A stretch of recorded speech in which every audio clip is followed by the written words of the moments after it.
please, please. Thank you all. Take your seats, please.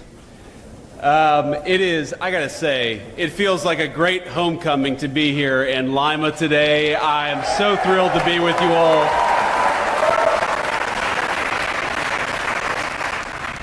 Now, I gotta say, my chief of staff, who's a great guy, he told me, thank you. You probably don't know who he is, but you're celebrating him anyway. He just got engaged, actually, so I'm very proud of him. He's doing things the right way, but, you know, he told me on Monday, which I guess is yesterday, he said, you know, sir, I think we might have to cancel this trip to Lima. And I said, I'm not canceling this trip to Lima for anything. I've been looking forward to this for months. We're not canceling this trip to Lima. And I don't know if you guys saw, but there's nothing going on in the news at all that would justify me canceling this trip to Lima. Why the hell would we cancel the trip to Lima, Ohio? It's a boring day in the White House, as you guys have probably seen. So let me offer a few words of appreciation. So I could probably thank half the people in this room, and I'm so thrilled to be with you this evening. And there are a few by name that I want to call out. So first of all, and I'm not even going to try to pronounce your last name, I never do, but Alex T., the great chair of the Ohio GOP. Thank you, Alex, for everything that you do. I've got to thank, and this is, guys, you should be glad I asked about this. I thought, because it says here, Senator Tony Schrader, but I know Tony. And he's not a lowly politician. He is actually the guy who operates behind the scenes. So our great GOP Central Committee man and also the chair of the Putnam County GOP, Tony Schrader. Tony, where are you, man? I love you.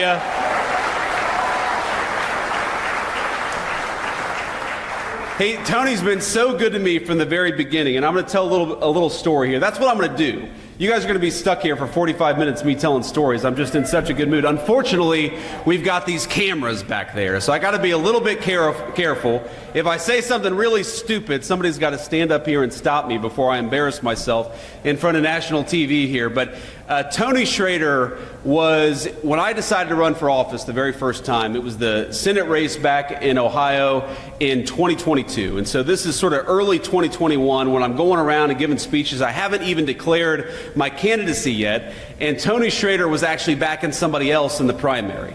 Now, Tony was backing a person who is a very dear friend of mine, Jane Timken, who's, I don't know if Jane is here, but Jane, hey Jane, how are you?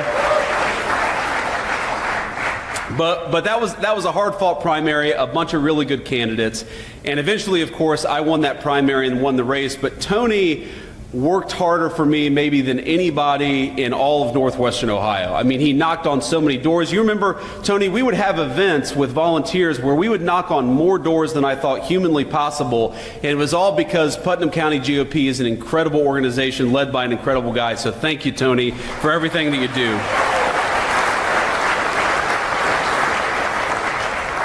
Of course, no thank you here is complete in Lima, Ohio, without thanking our great Allen County GOP Chairman Keith Cheney, who has an incredible voice. He was the announcer. Keith, I think if I had your voice, I would have been vice president earlier than I made it, man. But, you know, nobody is endowed with perfect gifts here. And, of course, GOP volunteer Kurt Kaufman. Kurt, thanks for everything that you do. We said hello backstage. Thank you, Kurt. All right, so I got my thank yous, at least by name, at least until I noticed somebody else's face in the crowd here. But people always ask me what it's like to be Vice President of the United States, and I'll tell you a couple stories that illustrate that. So first of all, I didn't know that the president would make me his vice presidential running mate until literally the morning of the GOP convention. And if you walk back in time, you remember what happened. So the Saturday before the GOP convention, the president, I actually flew down to Florida to meet with the president, and we talked. It was the first time I had ever talked with him explicitly about becoming his running mate. And he said, you know, I'm not sure what I'm going to do, but it's probably going to be you, so go have fun the next couple of days. How do you have fun the next couple of days when that's what the president tells you? And of course, so that evening he flew up to Pennsylvania to do a rally in Pennsylvania, and that was the famous moment where he turned his head and missed I think what would have been one of the great tragedies in American history, not just a tragedy for him personally, and I really do believe, I'm a person of faith, I imagine most of you are too, I believe the hand of God prevented America from experiencing great national tragedy in that moment.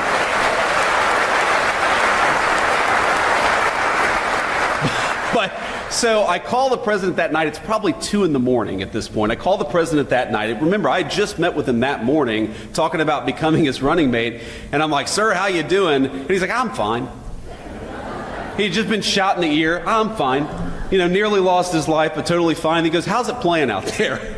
And I'm like, Mr. President, I think it's playing pretty damn well, because if remember, he had that photo where he raises the fist iconically, and I said, I think that photo is going to go down in history as one of the great photos, and of course, I was right about that. So the morning of the convention, the morning he announces me to be his nominee, he calls me at around 11:45, and I'm not kidding you, I don't answer the phone. And I don't know what had happened. We had just landed in Milwaukee. We've got 3 little kids. You know, it was a hot day. We were trying to get through all the security to get to our hotel room. I don't know what happened. So I call him back 15 minutes later, and he answers the phone, and he says, JD, you just missed a very important phone call. I said, yes, Mr. President. And he said, I'm going to have to select somebody else now. And of course, you know, my heart stops, and I think he's actually going to do it. But then he asked me to be his running mate. He actually talks to my son, and you know, the rest is history, right? The rest is history. So that's the first story. The second story that I'll tell you is we've probably been in the Oval Office for all of 10 days, and I'm sitting there, and we have a phone call with a foreign leader. I won't mention who. And it's a tough phone call. There are some tough issues that we have to work through with this foreign leader, and he asked me to come sit behind him at the Resolute desk so that if I need to say anything, I can just speak directly into the speakerphone. And it's early in the administration, so there's not a whole lot in the Oval Office yet, and there's this sort of wooden box with a red button sitting on the Resolute desk. And I think to myself, that's probably not a button that you want to press, right? So we're talking to this foreign leader, and the president looks over at me, puts the foreign leader on mute, and says, this is not going very well, and he presses the red button. and my eyes get really big, and I'm like, Mr. President, you know, what just happened? And he looks at me and he goes, nuclear. Nuclear. And 2 minutes later, a guy walks in with a Diet Coke, and he looks back at me and he says, it wasn't nuclear, it's just the Diet Coke button. And so that's the kind of guy, my fellow Republicans, that we have as the President of the United States, a guy who can do a good job, but keep a sense of humor.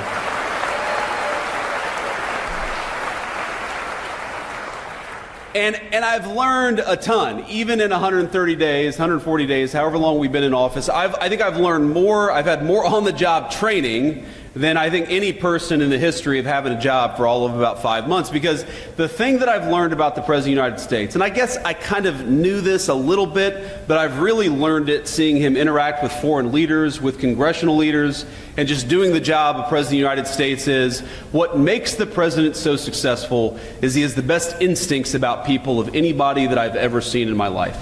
He knows when somebody is selling him a load of BS. He knows when he's making progress, when he needs to cut something off. He knows when he's dealing with somebody that he can trust, and he knows when he's dealing with somebody that he can't trust. And I think if you think about everything that comes across the President's desk, I mean, just on, I guess this is yesterday, on Monday alone, the President of the United States, of course, we were trying to figure out what we were doing with the Israel-Iran situation. Of course, we had just launched the wildly successful attack that destroyed the Iranian nuclear facilities in Fordow and elsewhere. Thank you.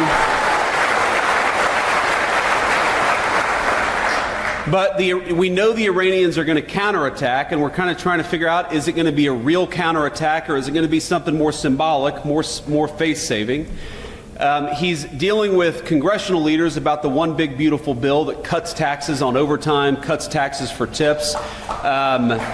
Thank you. Really, really is the most important generational tax reform that we've had in this country in 30 years, and also provides billions of dollars to replenish the southern border funding that encourages us and empowers us to kick out the illegal immigrants and to stop the flow of illegal immigration into our country.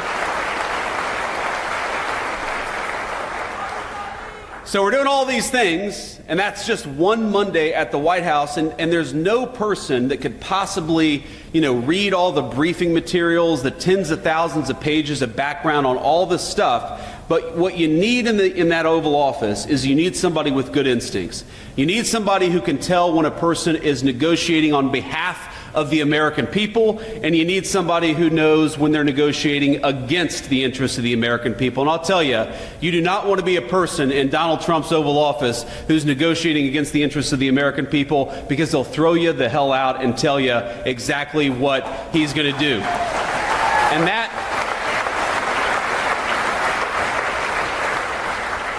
And that is what I think makes him an effective president. It's what makes him an effective leader for the American people. And I will say, I'm obviously extremely biased, but 130 days into this term, we have got a lot to brag on from the Trump administration and what we're doing in Washington, D.C.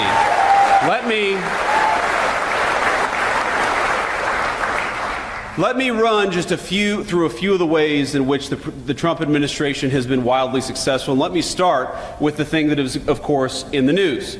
And what the president said going back 10 years, if you look at the campaign in 2015 and 2016, and he said it consistently through his second term, is that he does not want Iran to have a nuclear weapon. It's very simple.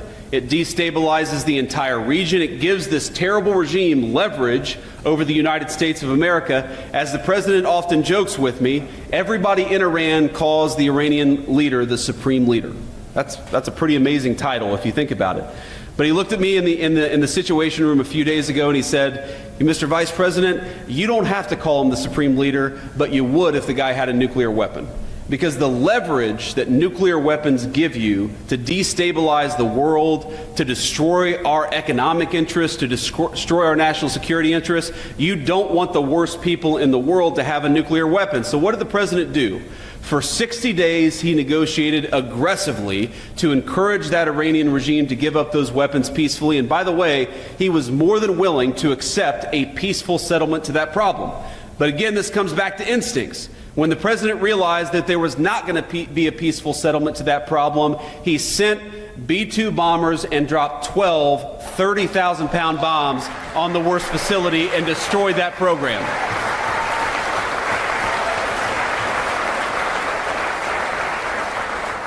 And I think there are a lot of Republicans, by the way, I count myself among them, who after the past 25 years, they don't want to get involved in another long-term, protracted Middle Eastern conflict. We all saw what happened with Iraq and Afghanistan. And so what I call the Trump doctrine is quite simple.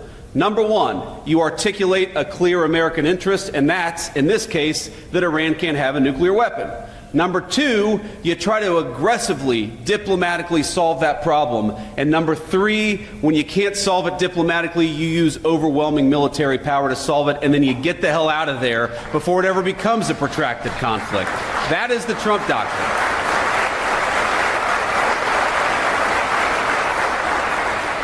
And to the Americans who are worried about this becoming a protracted conflict, I think the president solved that very quickly. Not only did we destroy the Iranian nuclear program, we did it with 0 American casualties, and that's what happens when you've got strong American leadership.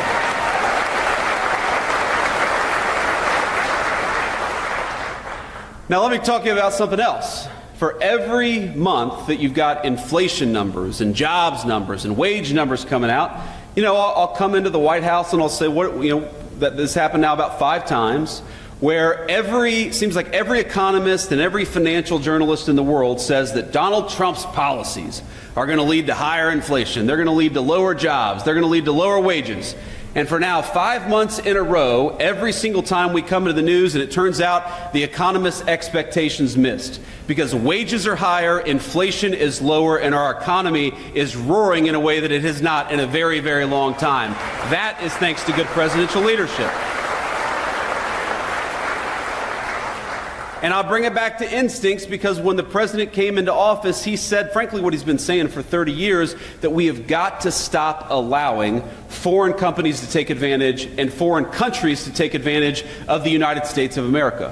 Why in God's name would we allow cheap slave labor manufactured stuff from a foreign country to come into our country, undercutting the wages and jobs of American workers?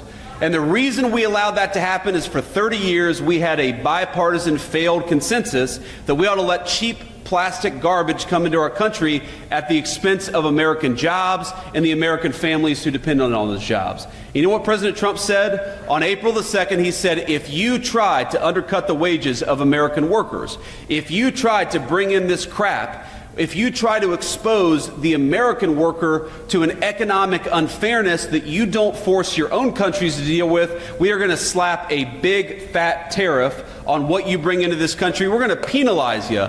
For once, finally, we had an American president who said, if you want to destroy the wages and the jobs of American workers, you're going to pay a big fat penalty because of it. And that, I believe, has saved the American economy.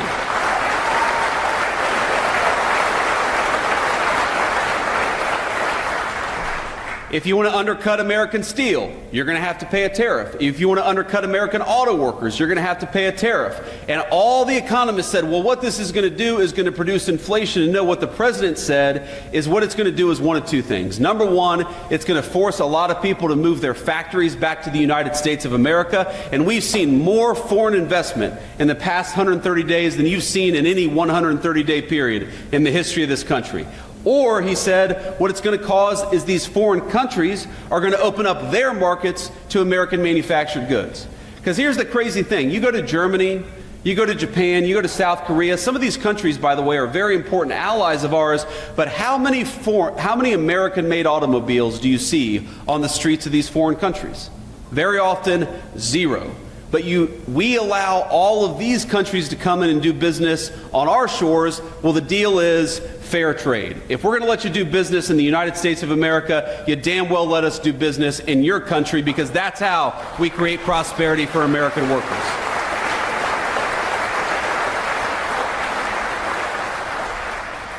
And the final and most important thing, and I think this is the most important issue confronting this country, and it was certainly the most important issue that was destroying this country over the past 4 years, and that is the issue of illegal immigration. Now, if I had stood here in October of 2024 and you had told me that after 45 days of the Trump administration we would have illegal border crossings down between 95 to 99%, I would have said, whoa, whoa, whoa. I believe the president is very serious about this, and I believe the president is very effective. But there is no way that we're going to have illegal border crossings down that much, and I'm happy to report that 1.5 months into the Trump administration, we had illegal border crossings down 99%. It was a radical success, and it happened very quickly.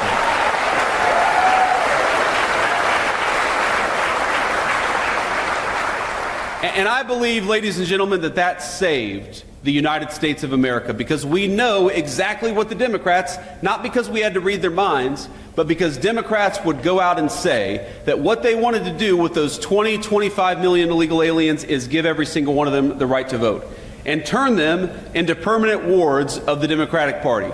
And if we allowed that to happen, if we allowed the Democratic Party to import voters instead of persuade voters, that would have been the end of American democracy. You hear the American media say all the time that Donald Trump is a threat to democracy. The threat to the democracy is Democrats importing voters instead of persuading their fellow citizens.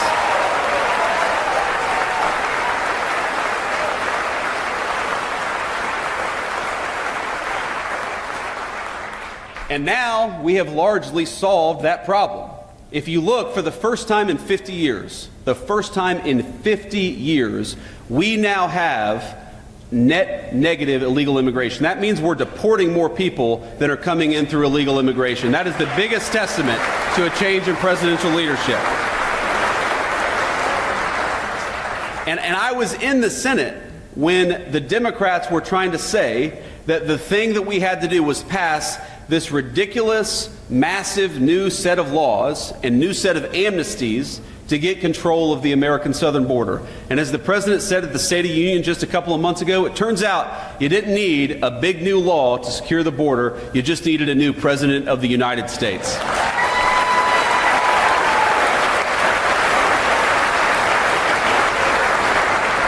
So we've done all these things with effective presidential leadership, and of course we've got a lot of good guys in Washington, D.C. who are working very hard. And I want to give a shout out. I don't believe that they're here. I actually believe that John Houston and Bernie Moreno, hopefully they're in Washington, D.C., working on the big, beautiful bill.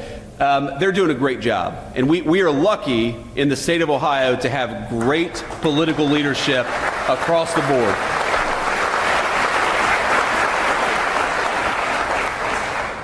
You know, Bernie, I remember talking to the President about Bernie Moreno's candidacy, and, you know, the President really, I mean, look, Sherrod was a tough candidate. Sherrod Brown was a tough candidate.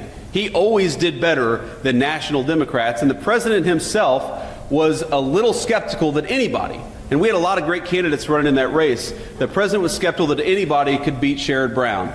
But I think what we showed him in the Ohio GOP is that while we had a reputation for a very long time as a purple state or even a blue state, thanks to the hard work of people, many of whom are in this room, I think Ohio is now solidly red. It's going to stay red for a very long time.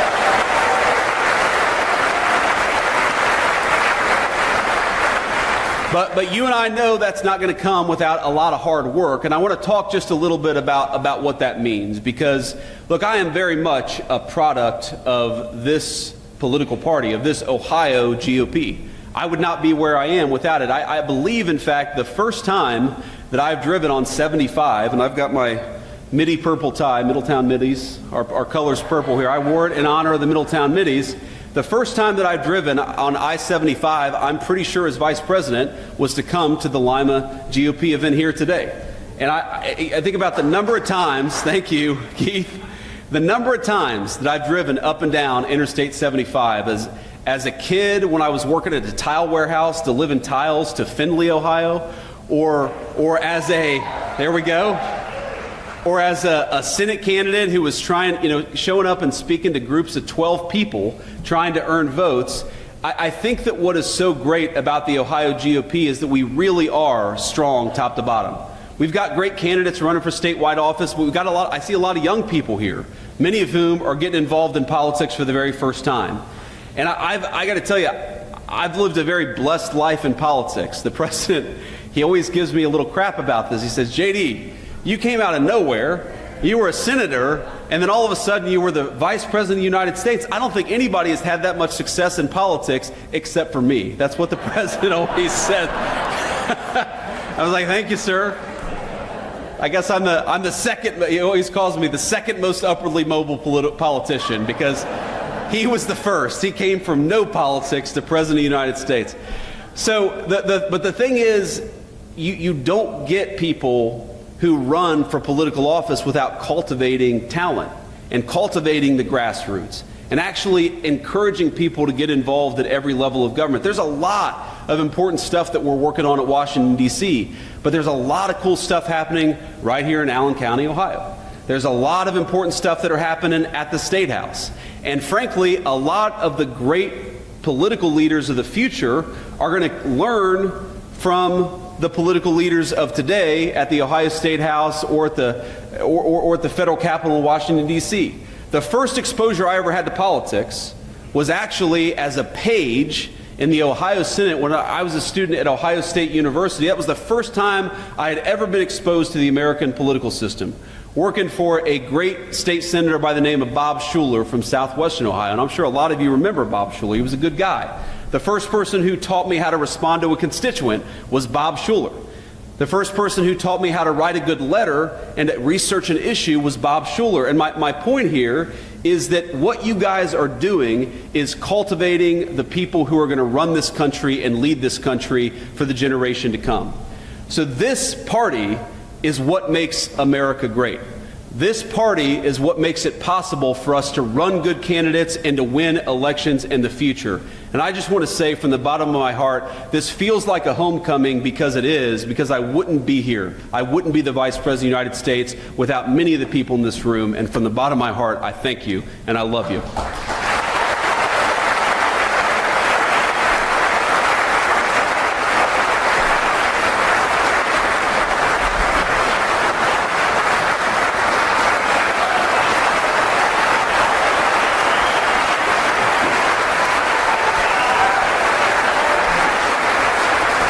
Well, thank you.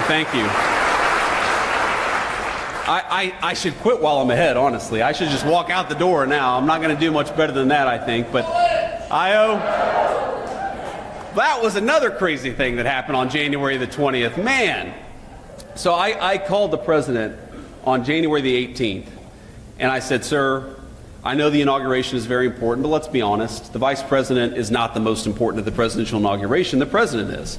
So would you be okay if I, put my hand on the Bible, took the oath of office, and then headed south to attend the national championship game as the Vice President of the United States? Because that's a very important, skip all the inaugural balls. Usha, who I think all of you have come to love as Second Lady, she's doing a great job, and I'm proud of her.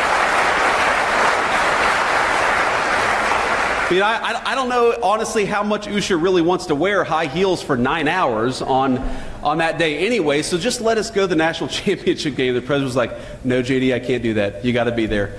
But to walk you through that day, so we do the inauguration, and it's crazy. You're going from one event to the next.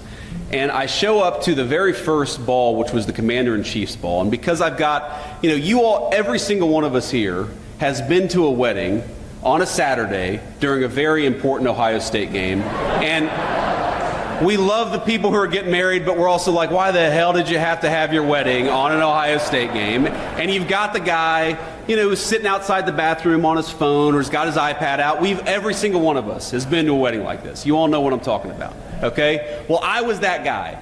Because every single one of my buddies was like, we're proud of you for becoming vice president, but could we get the hell out of here and watch this Ohio State game? So what we did is that we rented a conference room where they did the Commander-in-Chief's ball, and we actually, we had an open bar, we turned it into a big party, and we had the Ohio State game on.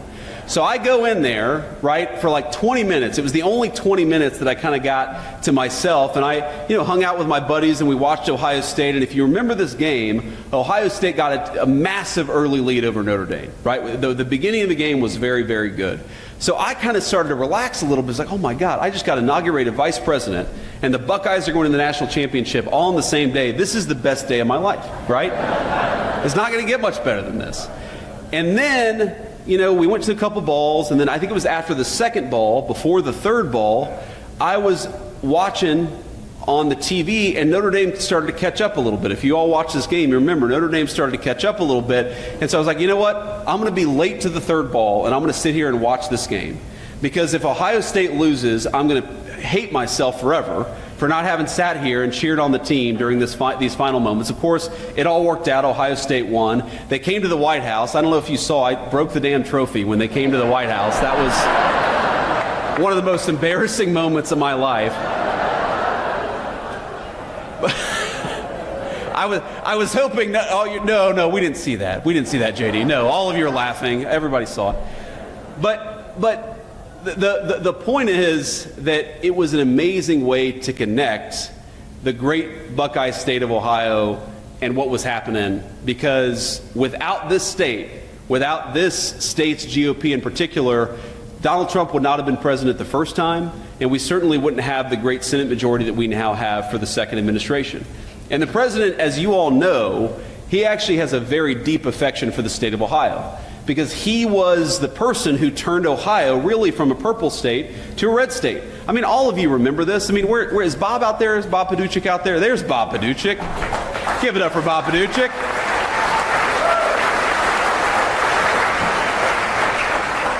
But, back in the day, there was this idea that, all the polls even, right, Bob? At least all the public polls were saying that the president was going to lose Ohio, and then he won Ohio by 8 points. And, of course, he won it by a much bigger margin the second and third time around.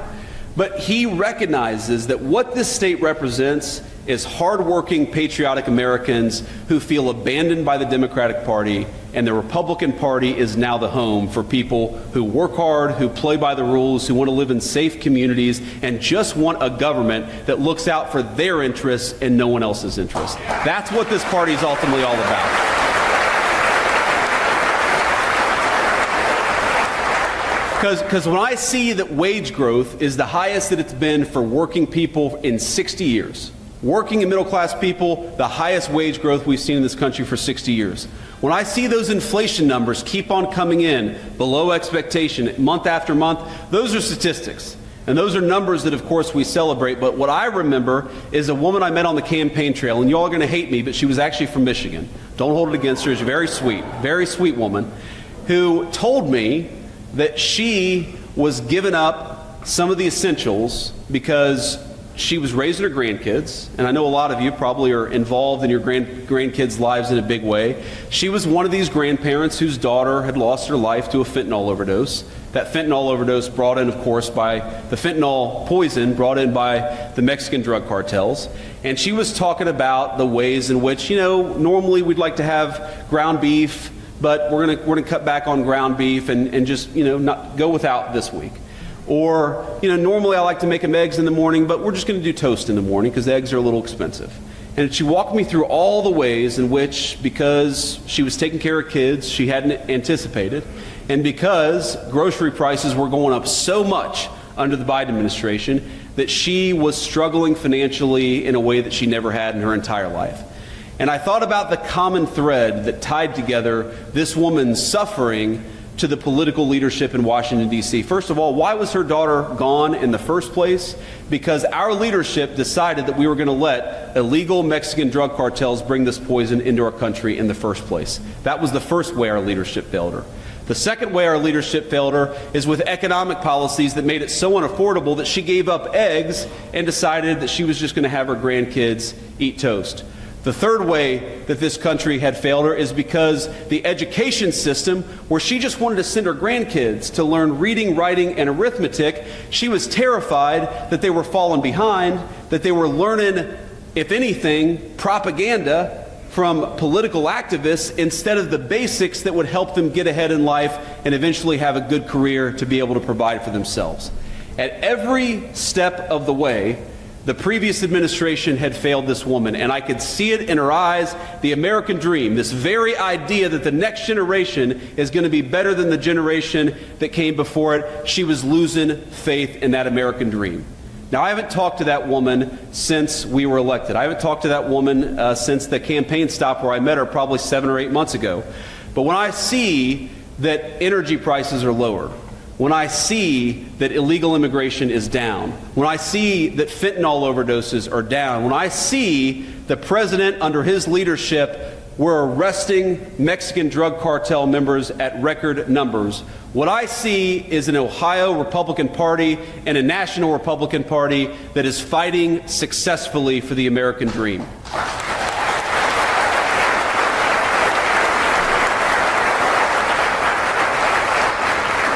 So what I'd ask all of you, when you're going out there and you're knocking on doors, when you're going out there and you're making phone calls, when you're contributing hard-earned money to political candidates, when you yourself are running, because I know it's not always easy to be a political candidate. Trust me, in Washington, D.C., they have this thing where I think it means we're number one in Washington, D.C., but all the pink-haired people throw up this sign, and I think, that means we're number one, right? I choose to take that as that symbol in Washington. But all kidding aside,